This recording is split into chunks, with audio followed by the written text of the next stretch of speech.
তৃণমূলের গোষ্ঠীর সংঘর্ষে উত্তপ্ত পানিহাটি। স্থানীয় সূত্রে জানা গিয়েছে, রবিবার রাতে তৃণমূল কর্মী রানা বিশ্বাসকে মারধরের অভিযোগ ওঠে। তৃণমূল কর্মী পরিতোষ দাসের অনুগামীরা এই হামলা চালিয়েছে বলে অভিযোগ। পরিতোষ যুব তৃণমূল সভাপতির ঘনিষ্ঠ।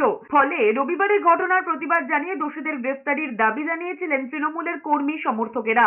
এই জেরে ঘড়দা থানাও ঘেরাও করেন তারা। এই ঘটনার পরিপ্রেক্ষিতে তৃণমূলের গোষ্ঠী কোন্দল চরমে ওঠে। সোমবার সকালে অভিযুক্ত যুব তৃণমূল নেতা বুবাই মল্লিকের অফিসে ভাঙচুর চালায়। সেখানে চেয়ার টেবিল ভাঙচুর করা হয়। ওই তৃণমূল নেতার অভিযোগ, দলের একাংশ তার কাজকর্মে বাধা দিচ্ছে, এমনকি তাকে অফিসও খুলতে দিচ্ছে না। পরিস্থিতি নিয়ন্ত্রণে আনতে ঘটনাস্থলে পৌঁছয় খড়দা থানার পুলিশ। তৃণমূলের একাংশের দাবি, দলে থেকে অনৈতিক কাজ করে চলেছেন এই যুব নেতা, তাতে মানুষের মধ্যে ক্ষোভ রয়েছে, তাই কর্মীকে মারধরের ঘটনা ঘটেছে।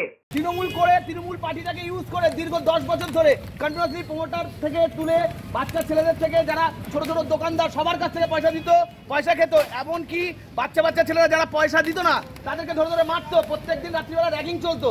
দীর্ঘদিন হয়েছে এটা, দীর্ঘদিন। এলাকার মানুষ কি আজ পর্যন্ত কেউ অভিযোগ করেছে? অ্যাকচুয়ালি কালকে আমায় 21শে জুলাই হিসাবে যেতে বারণ করা হয়েছিল, অনেকভাবে আটকানোর চেষ্টা হয়েছে, যেহেতু আটকাতে পারিনি। কালকে আমি 21শে জুলাই গেছি। তার জন্য কেন আজকেই কেন মনে হচ্ছে যে এখানে এত সমাজবিরোধী কাজ হতো?